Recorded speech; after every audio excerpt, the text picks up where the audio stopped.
Hello students, welcome back to SRC education. कैसे हैं आप लोग? लास्ट वीडियो में हम लोगों ने पूरी मैथमेटिकल टूल्स खत्म करी थी और इसके लिए आपको ढेर सारी बधाइयाँ कि हमारा मैथमेटिकल टूल्स अराउंड जितना मुझे देना था फिजिक्स में मैं खत्म कर चुका हूँ। तो हम सभी को बधाई।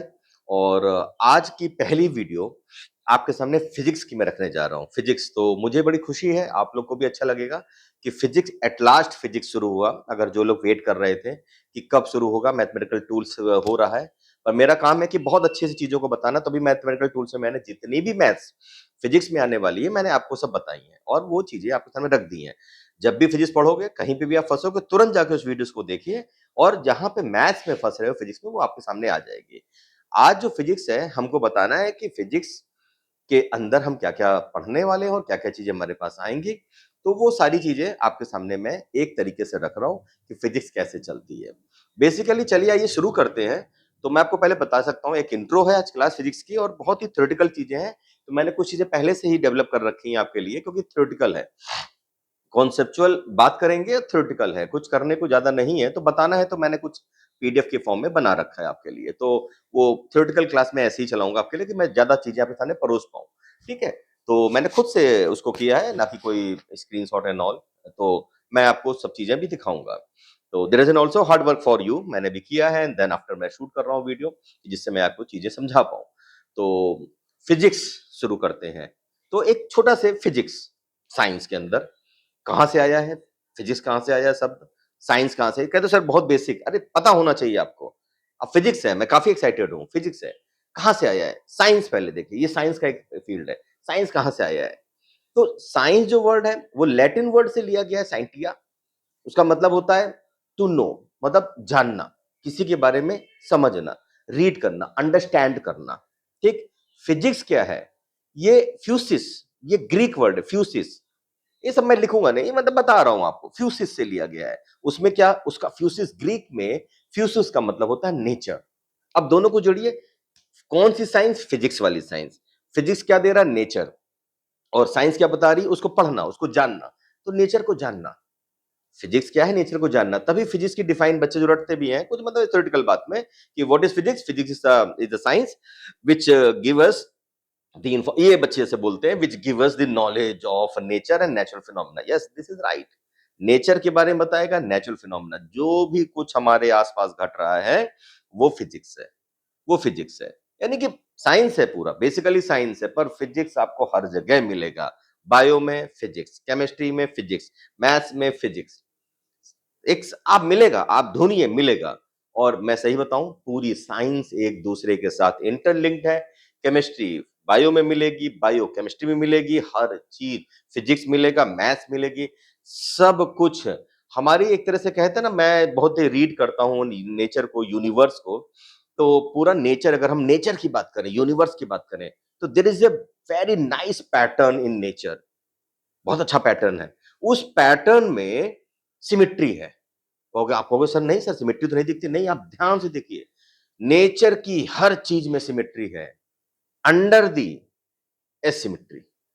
एसिमेट्री मतलब या अनसिमेट्री। एसिमेट्री मतलब कि बिना किसी सिमेट्री के पूरी चीज सिमेट्री है, पूरी चीज सिमेट्री है। बहुत छोटी छोटी बातें कि जो नेचर्स के लॉ, मान लीजिए यूनिवर्सल लॉ ऑफ नेचर, हमारे अर्थ में किसी दो पार्टिकल के बीच में लगता है, वो स्पेस में भी लगता है, किसी बॉडी के बीच में, बड़ी बॉडी के बीच में। यूनिवर्सल लॉ ऑफ ग्रेविटेशन की बात कर रहा हूं। मान लीजिए हमारा इलेक्ट्रो इलेक्ट्रो मैग्नेटिक फोर्स किसी दो छोटे पार्टिकल में लग रहा है, तो बड़े पार्टिकल में भी उनका एक्ट है। आप समझिए, दो जो चीजें एक छोटे फॉर्म में यू अप्लाई होती हैं, वो बड़े फॉर्म में भी उसी तरीके से होती हैं। मान लीजिए इलेक्ट्रॉन प्रोटॉन का रिवॉल्यूशन, ठीक है, ग्रेविटेशन के अंदर भी आता है। प्लैनेट एंड सन के प्लैनेटरी मोशन, ये भी है। वहां के जो फोर्सेस हैं, यहाँ के जो फोर्सेस हैं, इलेक्ट्रॉन एंड प्रोटॉन, और उसके बीच में न्यूक्लियस के अराउंड इलेक्ट्रॉन घूमना, ये दोनों आपस में एक पैटर्न पे काम करते हैं। जिस तरह इलेक्ट्रॉन प्रोटॉन बीच में न्यूक्लियस है, उसके आसपास electron, K shell, L shell, M shell, उसी तरीके से प्लेनेट में सन है, उसके अराउंड मतलब mercury, Venus, mercury, earth, Mars and जो भी है, 9 प्लेनेट एंड ऑल। पैटर्न देखिए, बिगर स्मॉलर। सिमेट्री है एसिमेट्री के अंदर, तो एसिमेट्री के अंदर में सिमेट्री है। एसिमेट्री हमको दिखती है, सिमेट्री हमारे अंदर है। ये फिजिक्स के अंदर पढ़ते हैं हम लोग। तो बहुत कुछ जानने वाले हैं इसके अंदर। मैं जितना बेस्ट हो सकता है मैं आपके सामने रखूंगा। और ये फिजिक्स शुरू हो चुकी है, ऐसा नहीं कि मैं आपसे बात कर रहा हूँ, फिजिक्स शुरू हो चुकी है। मैंने आपको बताया फिजिक्स क्या होती है, साइंस क्या होता है। अब इसके अंदर जो आज एक थ्योरेटिकल पार्ट है, इस पार्ट को हम फिजिकल वर्ल्ड के अंदर जानते हैं। तो मैं इसको ले रहा हूं, बहुत से टीचर इसको नहीं लेते हैं, अवॉइड करके सीधे डायमेंशन एरर उसमें जाते हैं। तो आज फिजिकल वर्ल्ड, अगले बार मैं आपको लिस्ट पूरी दे दूंगा 11th और 12th में क्या क्या मैं पढ़ाने वाला हूं, आपको पता होगा वैसे भी, मैं बताने वाला हूं। आइए, जो मैंने आपसे के लिए ड्रॉ किया है उसमें हम लोग शुरू करते हैं। तो ये रहा हमारे पास सबसे पहला जो मैंने आपके लिए भी बनाया है, वो ये रहा कि जो फिजिक्स है इतना वाइडली डायमेंशन में फैली हुई है कि हमारे पास अगर उसकी बात करें, मतलब वाइडर रेंज देखिए, स्मॉलर से वाइडर रेंज देखें तो तीन अभी आप फिजिक्स में जानेंगे, फंडामेंटल क्वांटिटीज होती हैं, फंडामेंटल यूनिट्स होती हैं, तो इसमें जानते हैं। तो पहला लेंथ है, मास है, टाइम है, ये फंडामेंटल अभी 7 होती हैं, 2 सप्लीमेंट्री होती है, टोटल मिला के 9 होती हैं। तो पॉइंट इज दैट लेंथ, अगर मैं लेंथ जो कि हम लोग जनरली आसपास देखते हैं, सबसे पहले फिजिक्स को जाना, फिजिकल क्वांटिटी अभी सब आएगा, फिर भी आप लोग समझिए सीरीज शुरू हो चुकी है। फिजिकल क्वांटिटी को जाना, तो फिजिकल क्वांटिटी जानने से पहले क्वांटिटी क्या होती है, क्वांटिटी कर क्या होती है, तो फिजिकल और सोशल होती है, मैं बताऊंगा, फिर भी समझिए मैं बात कर रहा हूं ना। तो फिजिकल और सोशल, तो सोशल क्वांटिटी क्या होती है, फिजिकल क्या होती है। फिजिकल क्वांटिटी है तो कौन सी पहली फिजिकल क्वांटिटी हमारे दिमाग में आई, लेंथ आई। कौन सी आई, मास आई, टाइम आई। और आपको पता है फिजिक्स के अंदर डायमेंशन होता है, एमएलटी, एमएलटी इसी पे चलता है। तब ऐसे तो 7 फिजिकल क्वांटिटीज हैं, पर इस पे चलता है, बेसिक लोगों ने यही पकड़ा, सबसे पहले यही पकड़ा, तो लेंथ पकड़ा। लेंथ का वेरिएशन देखिए आप, मैंने जो नोट किया ये थ्योरेटिकल पार्ट इसलिए मैं नोट किया है, थ्योरेटिकल को मैं नोट करके दिखाऊंगा, बाकी आपको जो करना होगा मैं तो इस पे ड्रॉ करूंगा जैसे मैंने बाकी वीडियोस बनाई है। 10 की पावर माइनस 15 मीटर ये साइज ऑफ न्यूक्लियस, लेंथ की रेंज देखिए, इतना कम से इतना ज्यादा, 10 की power 26 the size of universe. Universe के साइज को फिजिक्स बता रही है 10 के पावर 26, और साइज ऑफ न्यूक्लियस बता रही है, न्यूक्लियस मतलब एक बिग फुटबॉल स्टेडियम, ठीक, जहां पर फुटबॉल रखी जाती है वहां पे आप मटर का दाना, मटर का दाना रख दीजिए, और स्टेडियम में आप जहां बैठते हैं देखने के लिए उधर बैठ जाइए, तो जहां बैठे हैं वहां इलेक्ट्रॉन घूम रहे हैं, और पूरा उससे जहां पे मटर का दाना रखा वहां से लेकर इलेक्ट्रॉन जहां पे बैठे हैं वो जगह तक पूरा खाली है, दो स्पेस, न्यूक्लियस खाली है। और वो रहा न्यूक्लियस, मटर का दाना, उस मटर के दाने के अंदर में भी क्या है, प्रोटॉन है, न्यूट्रॉन है, weak nuclear forces, strong nuclear forces, सब कुछ है। और साइज ऑफ न्यूक्लियर 10 की पावर माइनस 15 मीटर, ये फिजिक्स अलाउ करती है कि इतना हम लोग जान पाए। This is length. Mass, electron का मास ऑफ ऑर्डर, ऑर्डर मतलब 10 की पावर माइनस 31 होता है, पॉइंट समथिंग, 10 की पावर माइनस 30, इतना छोटा मास हम लोग कैलकुलेट कर सकते हैं, टू इतना बड़ा 10 की power 30 the mass of science sun. ये हमारे पास मास का डायमेंशन है, मतलब कितना स्मॉलर से बिगर, मैं बता रहा हूं फिजिक्स क्या क्या चीजें दिखाती है। अगला टाइम, 10 की पावर माइनस 23 सेकेंड, इतना छोटा टाइम, एक सेकंड ये लीजिए, पलक झपकाया हो गया, ये लीजिए पलक झपकाया हो गया। यहां पर क्या, 10 की minus 23 second time taken to light cross nuclear distance, वही मटर का दाना, न्यूक्लियर डिस्टेंस बहुत छोटा, उसको क्रॉस करने में इतना कम समय लग रहा है, उसको भी हम लोग फिजिक्स के थ्रू निकाल पाते हैं, समझ पाते हैं। से इतना बड़ा कि 10 की power 17 second the life span of sun, ये जाके बनेगा अराउंड, जैसे कि मान लीजिए ये बनेगा, मैं अभी आपको दिखाऊं, तो सन की प्रेजेंट लाइफ चल रही है कितनी, सन की प्रेजेंट लाइफ चल रही है 4.6 बिलियन बिलियन ईयर, और इतना ही सन और जाएगा, तो अराउंड 4.6 बिलियन बिलियन ईयर। तो ये अराउंड कितना हो जाएगा, 9.2, मतलब 920 करोड़ साल, करोड़ साल, ईयर, करोड़ 920, यानी 1000 करोड़ ईयर, मतलब सन का स्पैन कितना हो गया, 1000 करोड़ ईयर्स।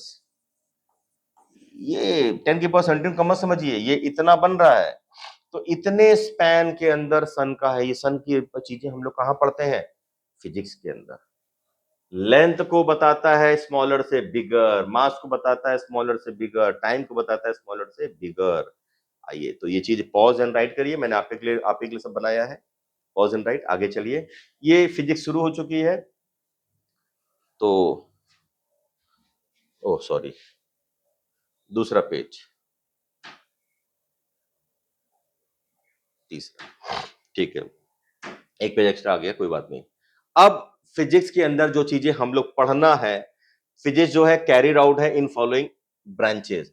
पूरी फिजिक्स इसी के अंदर समाई हुई है, पूरी फिजिक्स। तो क्या मैं आपको क्या क्या पढ़ाने वाला हूं? मैकेनिक्स, पूरी मैकेनिक्स कवर होगी यहां पर। आपको पता है मैकेनिक्स, मैकेनिकल चीजें सारी भी आपके अंदर, सारी काइनेमेटिक्स, लॉज ऑफ मोशन, सब चीजें इसके अंदर आएंगी। फ्लूइड मैकेनिक्स को मैंने इसमें मैटर के साथ में डाला है, सारी मैकेनिक्स यहां पर पढ़ी जाएगी। दूसरे नंबर पे वेव्स एंड ऑसिलेशन हम लोग पढ़ेंगे, waves and oscillation, sound, wave motion, light, wave motion, transverse, longitudinal sound, longitudinal wave, light, transverse wave, सब चीजों को जानेंगे। EM waves, transverse, have character both, surface waves, longitudinal and transverse surface wave दोनों होती हैं। पॉइंट है, कुछ कुछ बातें समझते चलिए, जिनको थोड़ी बहुत फिजिक्स आती है बात समझ रहे होंगे। हीट एंड थर्मोडायनेमिक्स, सारी हीट की फिनोमेना, सारी स्पेसिफिक हीट अंदर आएगा इसके, ठीक है। लेटेंट हीट इसके अंदर आएगा, कैसे कोई चीज मेल्ट हो रही है, अपनी हीट दे रही है एक दूसरे को, गर्म हो रही है क्यों जल्दी। एक थाली, स्टील की थाली जल्दी गर्म हो जाती है, पानी रख दो बकेट, बहुत देर में सूर के, समर है, छत पे जाके रखाइए स्टील की थाली और एक बकेट में पानी, आप देखिए कौन गर्म होगा जल्दी। 2 से 5 मिनट में थाली गर्म हो जाएगी, छू नहीं पाओगे। और पानी नहीं गर्म हो रहा है, तो क्या सन अलग अलग हीट दे रहा है, तो वो क्यों गर्म जल्दी हो गई, वो क्यों जल्दी गर्म नहीं हुआ, क्यों ऐसा होता है? हीट एंड थर्मोडायनेमिक्स, थर्मोडायनेमिक्स में अपने पास क्या वर्क डन हो रहा है, क्या डायनेमिक्स मतलब हीट कैसे मोशन करा रही है चीजों को, कैसे मूव कर रही है इसके अंदर। Properties of matter, elasticity, elasticity इसके अंदर पूरा आएगा, कैसे हो रहा है। फ्लूइड मैकेनिक्स, सारी फ्लूइड की चीजें, जितना Bernoulli for moving motion of water, motion of fluid बात करेंगे, वाटर नहीं, मोशन ऑफ फ्लूइड, बर्नौली लग गई, फ्लूइड रुका हुआ है, pascal, pressure, pressure, pascal pressure, pressure का डिवीजन बताता है, काफी काम करते हैं। लिफ्ट, कार की, बहुत बड़े कार जहाँ पे रिपेयरिंग स्टेशन होते हैं, वो हाइड्रोलिक लिफ्ट का इस्तेमाल करते हैं। Fluid mechanics, hydraulic lift, fluid mechanics, और ऐसे बहुत सारी फिनोमेना फ्लूइड मैकेनिक्स के। जब फ्लूइड रेस्ट पे है, जब फ्लूइड बह रहा है, रेस्ट का फ्लूइड, आप सोचिए डैम बनाते हैं, डैम टूट जाता है, रेस्ट का फ्लूइड बहुत सारी पावर रख लेता है। वो पावर हमारे पास्कल ने बहुत सारी बातें उसमें समझाई हैं, और भी लॉज हैं आर्किमिडीज के हैं फ्लूइड के ऊपर, आर्किमिडीज के अलग प्रिंसिपल्स हैं, ये सब इसके अंदर आएगा। इलेक्ट्रोडायनेमिक्स, इलेक्ट्रॉन से जुड़ी सारी चीजें, यानी कि एक तरह से देखा जाए इलेक्ट्रिसिटी इसके अंदर पूरी समा रही है हमारी। Electricity, magnetism, electrostatic, current, electricity, magnetism. Electricity अगर है, if there is an electric field there would be magnetic field, said by ऑस्टर्ड, उसी ने पता लगाया था। उससे पहले हम लोग को अनुमान था कुछ तो होता है, क्योंकि इलेक्ट्रिक फील्ड तो मैग्नेटिक फील्ड होती है, हम लोग पहले कहा दे आर सेपरेबल, पर ऑस्टर्ड ने समझाया no they are inseparable, where there is an electric field there would be magnetic field. But तो क्या रेस्ट वाले के पास मैग्नेटिक फील्ड है? नहीं। तो यहाँ पे हम लोगों ने वहां बताया था कि जब कोई भी चार्ज पार्टिकल मोशन पे भागता है, मतलब भागता मतलब मोशन, जब मोशन करता है मैग्नेटिक फील्ड जनरेट रहती है, भागने मैग्नेटिक फील्ड आती है, जब रेस्ट पे है तो नहीं है, जीरो, नो मैग्नेटिक फील्ड। तो ये डुअलिटी प्रिंसिपल को बताता है, डुअल, दोनों चीजें जुड़ी हुई हैं आपस में। इलेक्ट्रोमैग्नेटिक, ऑप्टिक्स एंड रिलेटिविटी सबको पता है, सबको पता है। ऑप्टिक्स और उसकी उसके जुड़ी फिनोमेना, सारी ऑप्टिकल फिनोमेना, सारी रिफ्लेक्शन, रिफ्रैक्शन, डिस्पर्जन है, और डिफ्रैक्शन, ये फिनोमेना, पोलराइजेशन, भले जो भी कट्टा टॉपिक है मैं आपको बताऊंगा, क्योंकि मैं आपको फंडामेंटल चीजें बता रहा हूं और फाउंडेशन फिजिक्स लेके चल रहा हूं। 11th 12th पूरी फाउंडेशन आपको यहाँ पढ़ा डालूंगा मैं, जितनी भी वीडियोस लगे। जब भी कभी आप मेरे चैनल पे आएंगे, मेरी वीडियोस देखेंगे, आपकी फिजिक्स स्ट्रांग होने वाली, ये गारंटी है। सब्सक्रिप्शन हमेशा फ्री रहेगा, मेरी परवाह मत करिए कि मुझे कहां से क्या आ रहा है, छोड़ दीजिए, नहीं भी आएगा मैं पढ़ाता रहूंगा, मेरा नेचर है, पढ़ा दूंगा मैं आपको अच्छी फिजिक्स, जो मुझे पता है मैं आपको डिलीवर कर दूंगा। बाकी जब भी कभी आप मेरी वीडियोस देखेंगे, जब भी कभी, जब मन करे आपका, अगर आप पढ़ने के शौकीन, आज ही शुरू कर दीजिए, आपको बड़ी मस्त वीडियो मिलेगी, बहुत मजा आएगा, फिजिक्स से प्यार हो जाएगा, जिनको फिजिक्स से प्यार नहीं, प्यार हो जाएगा। बहुत बढ़िया सब सब्जेक्ट है ये। हाँ, तो ये आ गया, ऑप्टिक्स भी हुआ। एटॉमिक फिजिक्स, एटम मैंने बात ही कर रहा था, पूरी एटॉमिक, अंदर इलेक्ट्रॉन प्रोटॉन को समझना है, एटम्स के अंदर की पूरी फिजिक्स, भाई वीक न्यूक्लियर स्ट्रॉन्ग, सब कुछ, बाइंडिंग एनर्जी इसके अंदर घुसेगी, आएगी, सब कुछ आएगा, बहुत इंपॉर्टेंट है। उसी के अंदर न्यूक्लियर बाइंडिंग एनर्जी स्पेशली यहाँ दिखेगा, न्यूक्लियर डिस्टेंस, एटॉमिक रेडियस यहाँ दिखेगा, न्यूक्लियर डिस्टेंस कैसे काम करते हैं, प्रोबेबिलिटी क्या मिलती है हमको वहां पर पाए जाने की क्या है, कैसे कैसे प्रोटॉन प्रोटॉन आपस में बंधे रहते हैं, कैसे नहीं भागते हैं, कैसे न्यूट्रॉन न्यूट्रल होकर के प्रोटॉन साथ बंधे रहते हैं, क्या है रीजन, न्यूक्लियर को न्यूक्लियर बनाने की ताकतें कौन सी हैं। बिना देखो, दो लोग लड़ रहे हैं फिर भी एक साथ बैठे हैं और प्रॉपरली बैठे हैं, प्रोटॉन प्रोटॉन चार्जेस डिफरेंट हैं और बिल्कुल टाइटली बैठे हैं। कैसे? देयर वुड बी समथिंग जिसके अंदर पढ़ेंगे। इलेक्ट्रॉनिक्स यहाँ पे आता है हमारे पास। मुझे बहुत पसंद है टॉपिक। क्यों? निकोला टेस्ला को मैं एक देता हूँ जिसने अल्टरनेटिव करंट का पूरा हमारे सामने रखा और धीरे-धीरे करते हुए हम लोग इलेक्ट्रॉनिक्स तक पहुँच गए। एडिसन ने हमारे डीसी करंट का बेसिक रखा और उसके बाद सबसे अच्छी प्रभावशाली जो करंट के बारे में हमने बात करी किसके बारे में थी, वो एसी करंट थी और निकोला टेस्ला उसको पूरा श्रेय उनको जाता है। उसके बाद इलेक्ट्रॉनिक्स के ऊपर कम्युनिकेशन डिवाइस स्मॉल हो गई इलेक्ट्रॉनिक्स आने पे। जब इलेक्ट्रिकल बेसिस पे करते थे तो टीवी हमारी इतनी बड़ी-बड़ी होती थी, पीछे उसमें वॉल्व लगता था, valve, diode, triode, tetrode, pentode, बड़े-बड़े वॉल्व होते थे, जलते थे। कभी आपने पीछे कोई ढक्कन खोल के देखा जो इतनी बड़ी-बड़ी टीवी होती है, उसके पीछे प्लेट लगती थी, कुछ खराब हो गया बदलते थे। बहुत वो इलेक्ट्रॉन को कंट्रोल नहीं कर पाने से कुछ एक प्रोसेस था, ग्रिड सिस्टम। प्लेट्स लगती थी, grid plates, 1 plate, 2 plate, 1 plate लगी ग्रिड तो ट्रायोड, 2 प्लेट लगी ग्रिड, 2 ग्रिड लगी तो टेट्रोड, पेंटोड, ऐसे करके वो सब आप बताऊँगा मैं आपको जब एसी बताऊँगा। उसको कन्वर्ट कर दिया आईसी ने, इंटीग्रेटेड सर्किट। किससे? सिलिकॉन वेफर, सिलिकॉन को कैसे इस्तेमाल किया? सेमीकंडक्टर की फिनोमेना के थ्रू। और तब हमने 1 इलेक्ट्रॉन अगर भेजना है तो 1 इलेक्ट्रॉन जाएगा, 5 भेजने 5 जाएगा। और करंट इलेक्ट्रिसिटी क्या है? आपने प्लग ऑन किया, स्विच ऑन किया, सीधे लाइट जली। आप इलेक्ट्रॉन कंट्रोल नहीं कर सकते हैं। तो करंट इलेक्ट्रिसिटी में अनकंट्रोल्ड इलेक्ट्रॉन के बारे में पढ़ रहे हैं। इलेक्ट्रॉनिक्स में यानी कि हम सेमीकंडक्टर में पढ़ेंगे कंट्रोल्ड इलेक्ट्रॉन। छोटे-छोटे इलेक्ट्रॉन को कंट्रोल कर सकते हैं हम और करंट अब माइन्यूट ले सकते हैं। अब ये फ़ोन जिसमें अब मैं पढ़ा रहा हूँ आपको और जो भी डिवाइसेज़ आपके हाथ में, स्मार्टफ़ोन सब लोग घूम रहे हैं, smartphone is nothing but a super computer. It is super computer. पहले के सुपर कंप्यूटर सबसे पहला सुपर कंप्यूटर 4-5 कमरों के साइज़ के बराबर था और आज आपके हाथ में है। ये किसकी वजह से है? इसी इलेक्ट्रॉनिक्स की वजह से। कम्युनिकेशन सिस्टम, यहाँ पर हमारे पास एफएम पढ़ते हैं, फ्रीक्वेंसी मॉड्यूलेशन, एएम पढ़ते हैं, amplitude modulation, am, PM, phase modulation, FM, FM, frequency modulation, ये सब कम्युनिकेशन सिस्टम के अंदर आएगा। कैसे कम्युनिकेशन करते हैं? अर्थ राउंड है, कैसे टावर बनते हैं? कम्युनिकेशन क्या होता है? फ जो एफएम होती है यानी कि जो लेंथ वेव्स होती है, लॉन्ग वेव्स होती है, वो लॉन्ग वेव्स होती है, वो शॉर्टर में चलती है, वो ज़्यादा आगे नहीं जा सकती है, उनकी लेंथ ज़्यादा नहीं होती। तभी आपने देखा कानपुर में जो एफएम आ रहा है, वो लखनऊ जाते तो बदल जाता है या बीच में ब्रेक आता है। तो वो एफएम है, तो वो सब चीज़ें इसके अंदर आएँगी, इसके अंदर। और एस्ट्रोफिजिक्स मेरा फेवरेट, मेरा फेवरेट। पॉइंट क्या है, क्यों फेवरेट? इसमें सारे नेचुरल फिनोमेना, डिवाइन फोर्सेस, मतलब मेरा अपना कैलकुलेशन है। ओरायन बेल्ट, मैं मानता हूँ Orion belt is the place of God. 3 star वहाँ के, ओरायन, वही बेल्ट बनाती है। ओरायन कॉन्स्टेलेशन, उस कॉन्स्टेलेशन में 3 स्टार और 3 स्टार वही हैं, 3 star the place of God. सारी चीज़ें वही हैं। तो एस्ट्रोफिज़िक्स में मैं वहाँ तक आपको समझाने की कोशिश करूँगा।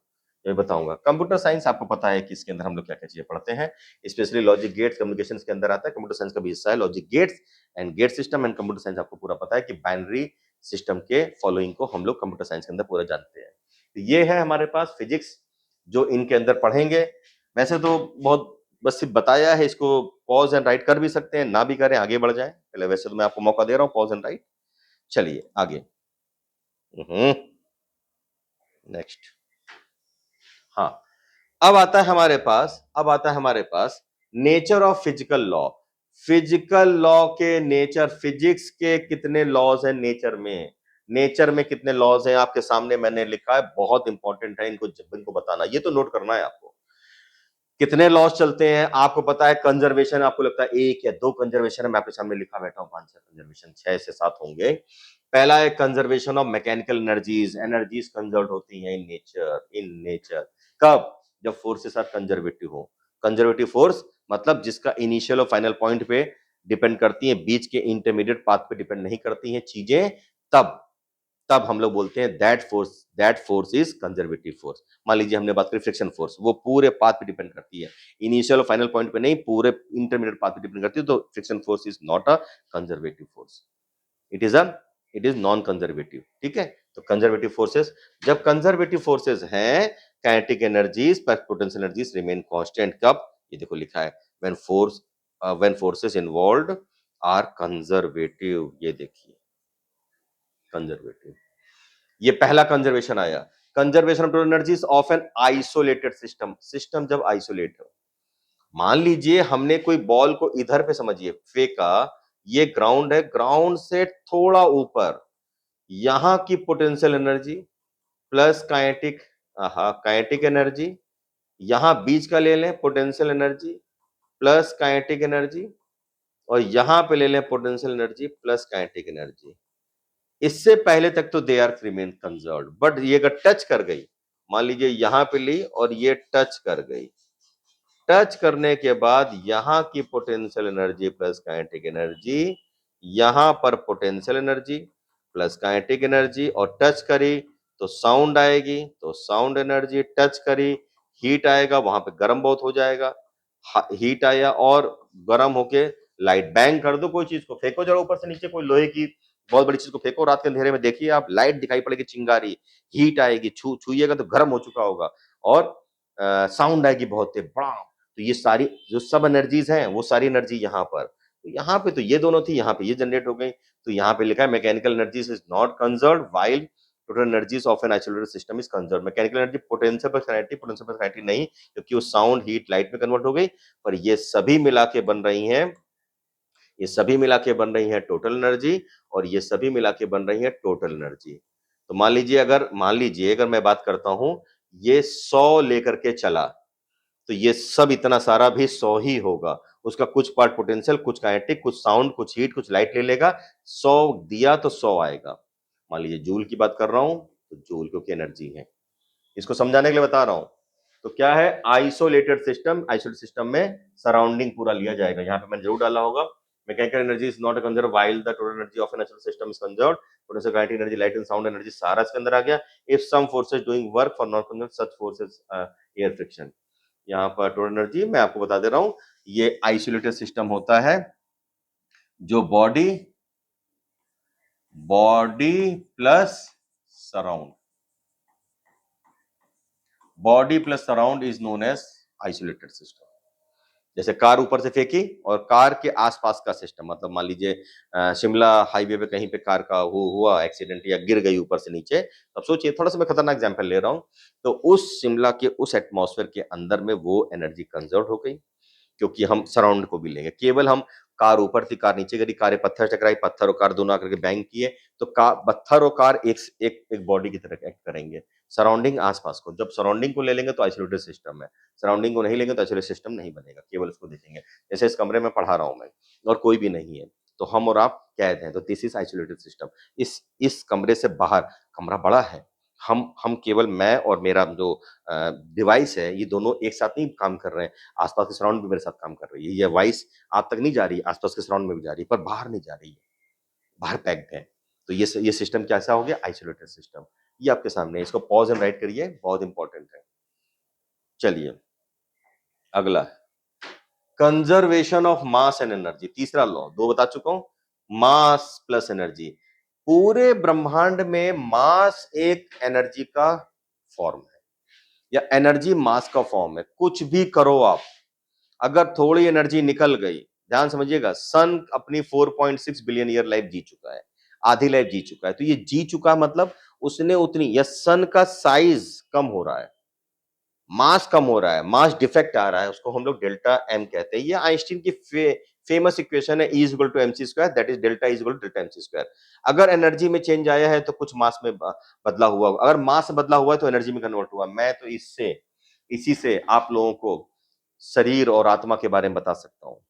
बहुत अच्छा मेरा है फोकस, बिल्कुल सच बात है, आप समझिएगा ध्यान से। मैं आपके सामने खड़ा हूं, ये मास है, मैं एनर्जी, पहले इसके अंदर से एनर्जी निकली, इसको आत्मा कहते हैं, एनर्जी है, बाहर निकली, उसके बाद ये एनर्जी, मान लीजिए 100 था मास है, 100 समझिएगा, एनर्जी निकल गई, भाई आत्मा सबसे ज्यादा पार्ट एनर्जी रखती है, सबसे ज्यादा प्रेसाइज एनर्जी है, तो 98 उसको बोल दो। दो जो बचा इसके शरीर के अंदर में, क्या, जल, वायु, अग्नि, पृथ्वी, आकाश, यानी कि ये सारे पंच तत्व, ये सभी को दे दो, आप गाड़ के दे दो, जमीन में गाड़ दो, ठीक है, कुछ धर्म में गाड़ते हैं, कुछ में जलाते हैं, हमारे हिंदुओं में जलाते हैं, जला दिया आपने, पंच तत्वों को दे दिया, तो दे दिया मतलब क्या, यूनिवर्स ने इसको ग्रहण कर लिया। आत्मा कहां गई, यूनिवर्स में, ये जो 2% बची एनर्जी कहां गई, यूनिवर्स में, कितनी आई, 100, यूनिवर्स की एनर्जी लेकर के हम 100 से बने थे, यूनिवर्स से, पंच तत्वों से बने, इसी यूनिवर्स से खींच के हम बने, इसी यूनिवर्स को वापस कर दिया, ना कुछ लेकर के आए थे, ना कुछ लेके जाएंगे, इसी को बोला था, ना कुछ लेके आता है, ना कुछ लेके जाता है, कंजर्वेशन प्रिंसिपल। तो we are in such kind of isolated system, यहाँ पर सब चीजें, total thing is conserve, total energy is conserve for an isolated system, यहाँ पे isolated system delta mc square, mass energy का ये कॉम्बो हमेशा कांस्टेंट रहता है। जस्ट लाइक कभी कभी देखिए इलेक्ट्रॉन को जब पॉजिट्रॉन के साथ में, ये this is electron, this is positron, ठीक है, जब इलेक्ट्रॉन को पॉजिट्रॉन के साथ में, ये इलेक्ट्रॉन है और ये पॉजिट्रॉन है, इसको जब हम आपस में रिएक्ट कराते हैं तो क्या बनता है, गामा। गामा नहीं बोलेंगे, इसको फोटॉन्स बोलेंगे, ये फोटॉन्स है। तो कितने फोटॉन्स बन रहे हैं, 2 फोटॉन्स बन रहे हैं, पर ये फोटॉन क्या है, एनर्जी, इसको सीधे बोलो आप एनर्जी। और ये क्या थे, मास थे। तो मास किसमें कन्वर्ट हो गई, एनर्जी में, ना ज्यादा ना कम, जितनी एनर्जी थी उतना ही मास बना है। ये एनिलेशन है। इसी का ब्रेक भी होता है, गामा रे से 2 इलेक्ट्रॉन निकलते हैं। तो ये क्या होता है, पेयर, वो पेयर कहलाता है, पेयर सिस्टम। एक गामा रे से पेयर, पेयरिंग, ये एनिलेशन। तभी इसको बोला कि एनिलेशन, जुड़ रहा है, 2 चीजें एनिलेट कर रही है। यहाँ पे आ गया, ठीक। इस पे आइए, कंजर्वेशन ऑफ मोमेंटम, सबको पता है, सबको पता है, वेरी इजी, ये क्वेश्चन ही पढ़ते हैं। एक कार है या एक बॉडी है, दूसरी बॉडी है, आपस में बैंग हो गई, लड़ गई। कहां से आ रही थी, पहली बॉडी, दूसरी बॉडी, ये चल रही थी u1 वेलोसिटी से, ये चल रही थी u2 वेलोसिटी से। मास था इसका m1, इसका मास था m2, चलो इसको m1 ले लो, ये m2 है। बैंग होने के बाद एक बॉडी हमारी, मास मालूम पड़ा इसका है m1, ये v1 हो गया, दूसरी बॉडी का मास है v2 हो गया, ये मास तो m2 रहेगा। तो क्या before momentum, after, m1 u1 plus m2 u2 is equal to m1 v1 plus m2 v2। ये टोटल मोमेंटम रिमेन कंजर्व। अगर आपको पता हो, अगर आपको याद हो, तो p is equal to constant. कौन सा p कांस्टेंट, टोटल, टोटल। उसी तरीके से वहां पर क्या आएगा, L is equal to constant. ये कौन सा p क्या कहलाता है, लीनियर मोमेंटम। L क्या कहलाता है, एंगुलर मोमेंटम। J भी से भी डिपेंड करते हैं, J से भी angular momentum. Total momentum is always conserve before and after, linear हो चाहे एंगुलर हो, ऑफ एन आइसोलेटेड सिस्टम। ये रहा आइसोलेटेड सिस्टम का ये मोमेंटम आपस में कंजर्व होता है। ये आपके सामने बात रखी है मैंने, देखिए ध्यान से देखिए। तो पॉज एंड राइट करिए इसको। अगला, अगला पांचवा है कंजर्वेशन ऑफ चार्ज। चार्ज का कंजर्वेशन आप समझिएगा, चार्जेस कंजर्व रहते हैं, कहीं नहीं भागते हैं। कैसे, एग्जांपल आते हैं। कभी कॉम किया आपने, कॉम करिए ड्राई, लड़कियों में देखिएगा ध्यान से, गर्ल्स अपना ध्यान दीजिएगा, जब ड्राई हेयर होते हैं, नहा करके आते हैं, ड्राई हेयर होते हैं, उसको कॉम्बिंग करके सुखाती हैं, तो बिल्कुल जब कॉम ड्राई हो, हेयर ड्राई हो, तो नीचे वाले बाल जो उनके होते हैं बिल्कुल कॉम से हटते नहीं है, वो हटाती है, वो चपकने लगते हैं, उसे चार्ज बॉडी। पर वो सिस्टम में कहा जाए, चार्ज बिकम जीरो। बाल में चार्ज है, मालूम पड़ा बाल में प्लस आए, कंघी में माइनस आए, तो जब प्लस और माइनस मिले तो आपस में न्यूट्रलाइज होंगे। चार्जेस न्यूट्रलाइज, न्यूट्रलाइजेशन जब भी बोलेंगे तो उसका मतलब एनर्जी निकल के भाग गई, न्यूट्रलाइज होकर एनर्जी दे देंगी। जो स्पार्क होता है, या कभी आप देखिएगा, कभी आप जैसे मॉल वॉल जाते हैं, उसकी रेलिंग पकड़ते हैं, स्टील की होती है, तो उसमें चट से आपको करंट लगता है। कोई एल्युमिनियम के दरवाजा पकड़ते हैं, आपको चट से, चट मतलब साउंड, मतलब एक स्पार्क आता है। आप लोग आजकल बहुत बच्चों को हो रहा है, because of lack of electrolytes, body lack of नहीं, इलेक्ट्रोलाइट्स मिसमैच हो गए हैं बॉडी में, तो उसकी वजह से ऐसा होता है। क्योंकि हमारी बॉडी भी चार्ज पार्टिकल से बनी हुई है और रहते हैं। हमारी बॉडी कभी चार्ज होती है, कभी न्यूट्रलाइज करते हैं, तो ये सब रहती है। इलेक्ट्रॉल क्या है, आप उसमें देखिएगा, उसमें सारे चार्ज है, Na है, Mg, ये सब चार्ज है, उनके चार्जेस प्लस लिखा होगा, Na लिखा होगा, Na प्लस, Mg प्लस, ये सब लिखा होगा। तो ये क्या है, चार्जेस न्यूट्रलाइजेशन। इसी तरीके से एबोनाइट रॉड, कैट्स फर है, एबोनाइट रॉड, कैट्स फर, ग्लास रॉड, सिल्क, क्या करते हैं, ये देखिए, ग्लास रॉड जब सिल्क के संग मिलती है तो ग्लास रॉड लड़ने के बाद कैसी बन जाती है, मतलब मान लीजिए दूसरे कलर से मैं ले लेता हूँ, ये लीजिए, ग्लास रॉड पे कौन से चार्ज आ जाते हैं, प्लस के। सिल्क क्लॉथ पे कौन से चार्ज आ जाते हैं, माइनस के, ये लीजिए। और आफ्टर रबिंग, ये सब यहाँ पे फिनोमेना क्या है, तो कौन सी फिनोमेना है, रबिंग, यानी फ्रिक्शन से जा रहा है इधर उधर।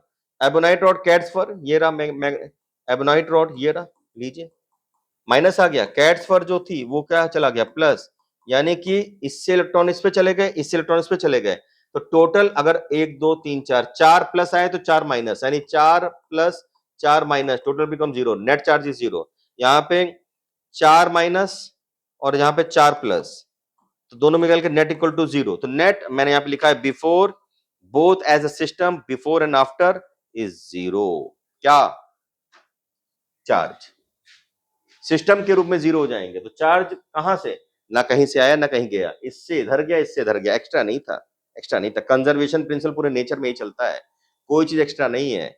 अगर मैं कहता हूँ 100 में, हमेशा बोलता हूँ, अगर पूरा यूनिवर्स 100 है तो 100 ही बटा पड़ा है चारों तरफ, सन के पास, मरकरी के पास, Jupiter, Milky Way galaxy, another galaxy, Andromeda galaxy, बगल की बहुत बड़े स्टार सिस्टम, ओरायन बेल्ट की बात कर रहा तो कॉन्स्टलेशंस हैं, जितना हमारे मुंह में आ रहा है, जितना सोच पा रहे हैं आप, ब्लैक होल्स एंड ऑल, अगर 100 है तो वही सब बटा है, कोई ज्यादा कोई कम। भाई बड़ा ज्यादा अंबानी जैसा बहुत अमीर है, उनको ज्यादा पैसा, और कोई आम आदमी मिडिल क्लास तो कम पैसा, पर पूरा पैसा इंडिया के पास एक है।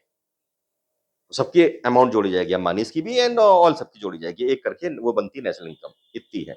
वैसे पूरे यूनिवर्स का टोटल तो वही है 100, 100 ही बटेगा। अब 100 कह दो, 100 लेके गए और हमारे पास हिसाब किताब में 110 आ रहा है। अकाउंट वाले बच्चे वो बैलेंस शीट बनाते हैं, तो भाई जितना आया जितना गया, बैलेंस आके जीरो होना चाहिए, ज्यादा कम हो ही नहीं सकता। आया है तो जितना आया है उतना ही जाएगा, जितना आया है। आपका आया 1 लाख, गया 2 लाख, कैसे? ये तो उधार लिया, तो उधार भी तो आया ही हुआ, बात समझिएगा। तो इसी तरीके से नेचर में भी सब कंजर्वेशन का मतलब है ना कुछ आ रहा है ना कुछ जा रहा है, जो यहीं था यहीं पे रह जा रहा है, यहीं रह जा रहा है। तो this is conservation of charge. Now conservation of number of nucleons, मतलब न्यूक्लियस की चीजें, उनके पार्टिकल्स, उनकी वैल्यूज। तो जैसे एक छोटा सा एग्जांपल मैंने डाला था, यहाँ पर रखा हुआ है मैंने, कि यूरेनियम है, यूरेनियम हम जब लोग करेंगे न्यूक्लियर रिएक्टर बनाएंगे, न्यूक्लियर बॉम्ब बनाएंगे, तो उसमें पूरा फिशन फ्यूजन पढ़ेंगे। तो ये फिशन वाले प्रोसेस में जब यूरेनियम को हम लोग किससे, फास्ट मूविंग न्यूट्रॉन से हिट कराते हैं, न्यूट्रॉन से हिट कराते हैं, ये न्यूट्रॉन है। तो हिट कराने के बाद ये यूरेनियम टूट जाता है थोरियम में, और थोरियम और साथ में एक हीलियम एटम बाहर निकलता है। पॉइंट क्या है मेरा, 92, 90 और +2, 90 +2 कितना हो गया, 92, 238, 234 +4 कितना हो गया, 238। ना एटॉमिक मास बदल रहा है, ना ही एटॉमिक चार्ज बदल रहा है, एज ए सिस्टम। इस पूरे को अगर हम सिस्टम बोले, तो इस पूरे सिस्टम का एज ए होल कुछ नहीं चेंज हो रहा है। This is conservation of number of nucleon. देखिए छठा अच्छा है कंजर्वेशन, लिख लीजिए, pause and right, pause and right. Next, next, conservation loss and symmetry, ये बड़ा इंपॉर्टेंट है। ये पूरे नेचर में लॉस की पूरी एक लॉ की सिमेट्री, जो मैंने सबसे पहले बात बोली थी कि एसिमेट्री के दिखते हुए सब जगह सिमेट्री है। तो हमारे पास कैसे है, दो, मैंने चार तो लिख दी है, आप समझिएगा। The law of nature do not change with time. अगर आपने आज को एक्सपेरिमेंट किया, 1000 साल बाद भी वही सेम एक्सपेरिमेंट करेंगे, आपको एक्सपेरिमेंट में कोई चेंज नहीं मिलेगा। यानी कि जो यूनिवर्सल लॉ हैं वो नहीं बदलेंगे, टाइम के साथ में वही रहेंगे। मार्स, मून की ग्रेविटी 1/6 ऑफ अर्थ है, अर्थ की ग्रेविटी 9.8 है, मतलब जी है।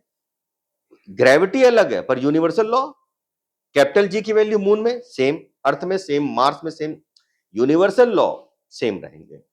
तो यहां पर लॉज ऑफ नेचर जो है, universal law of nature do not change with the time, time से नहीं बदलते हैं। दूसरा, law of nature are same everywhere in universe, जो मैंने मून और उसकी बात करी। तीसरा, the symmetry of nature with respect to the space give rise to the conservation of linear momentum. जो स्पेस के रिस्पेक्ट में सिमेट्री मिलती है, ये लीनियर मोमेंटम के कंजर्वेशन को समझाती है। और आइसोट्रॉपी ऑफ स्पेस, मतलब आइसोट्रॉपी का मतलब होता है नो प्रिफर्ड डायरेक्शन, वो किसी भी तरीके में यूनिवर्स कहते हैं नहीं फैल रहा है, अलग तरीके से फैल रहा है, उसका फैलाव कोई लीनियर लीनियर नहीं है, वो अलग तरह से फैल रहा है। तो इस चीज में निकल के आता है कि भाई conservation of angular momentum is also there. Universe में एंगुलर मोमेंटम कंजर्व हो रहा है, यूनिवर्स में लीनियर मोमेंटम कंजर्व हो रहा है। आप ये सोच के देखिए, इतनी सारी चीजें यूनिवर्स में चल रही हैं हमारे साथ। यूनिवर्स बहुत अलग तरीके से बिहेव करता है, सिमेट्री है पूरी यूनिवर्स में, दिखता क्या है, एसिमेट्री है। तो ये सारी चीजें जो मैंने आपको बताई हैं, सारे लॉज बताए हैं, यूनिवर्सल लॉ, मालूम पड़ा न्यूटन्स के लॉ थे 3, ये कहीं पे भी चलते हैं। कैपलर्स के 3 लॉ पूरे यूनिवर्स में लाई करेंगे। आर्किमिडीज प्रिंसिपल, वाटर पे जैसी बॉडी होगी, डेंसिटी उस पर बात करी, उसने सब कुछ किया है। पूरे यूनिवर्स में जहां पे भी जैसा होगा, आर्किमिडीज प्रिंसिपल अपनी तरह से बिहेव करेगा।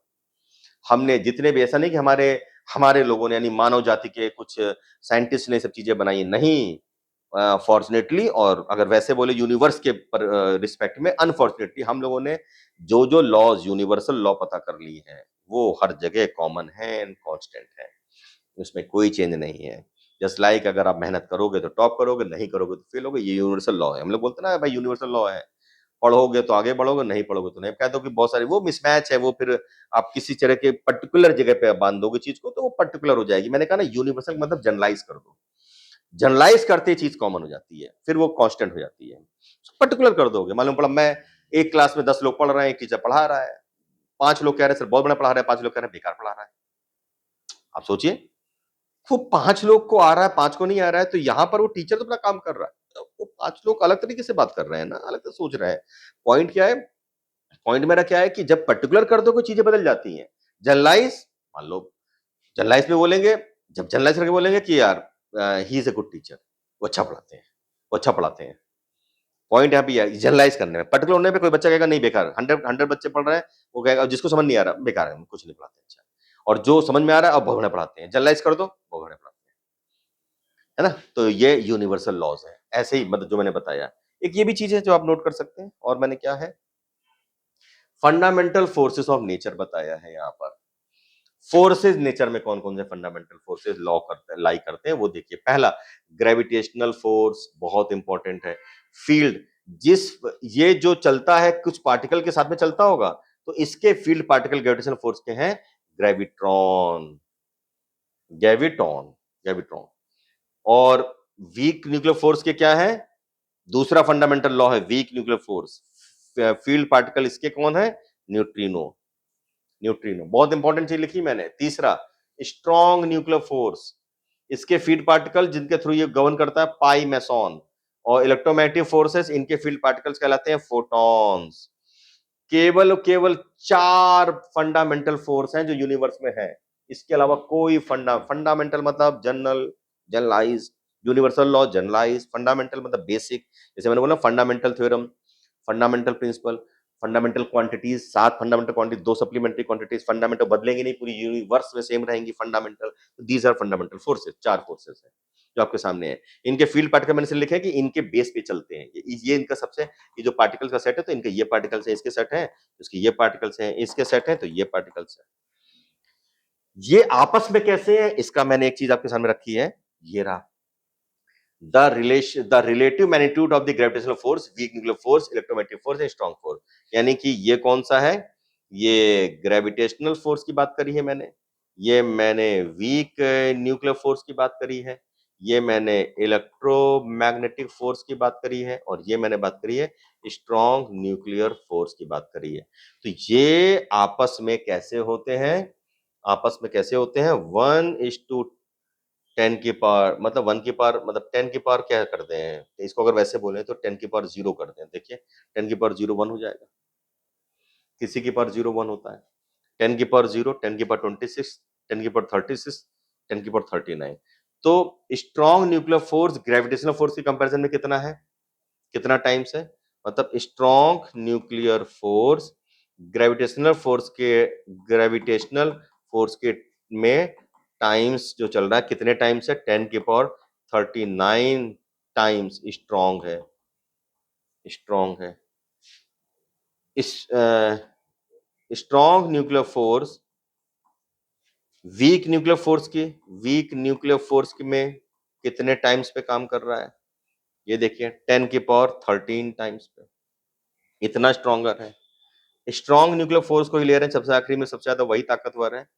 ग्रेविटे ये इलेक्ट्रोमैग्नेटिक फोर्स के टर्म्स में कितना मतलब टाइम्स है? कितना है?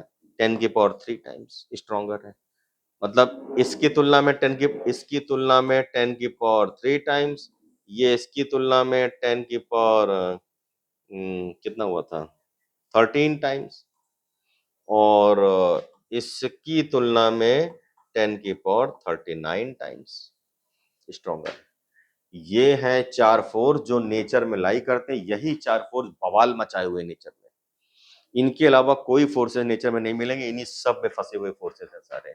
और इसी को बोला जाता है ये फंडामेंटल फोर्सेस है, नेचर के फोर्सेस हैं जो पूरे नेचर को गवर्न कर रहे हैं। आज मैंने आपके सामने बेसिक फिजिक्स रखी है। थ्योरेटिकल पार्ट था इसलिए मैंने इसकी पीडीएफ बना के रखी थी और आपको समझाने के लिए इस्तेमाल किया है। और आगे जैसे डायमेंशन एरर है मैं कराते जाऊंगा क्योंकि वो कराने वाली चीजें मैं सीधे आऊंगा। कॉन्सेप्ट जो बताना था मैंने से बहुत सारे कॉन्सेप्ट आपके सामने चर्चा करी है। उम्मीद है आपको ये वीडियो पसंद आया होगा। पसंद आता है तो कमेंट करिए, लाइक करिए, शेयर करिए।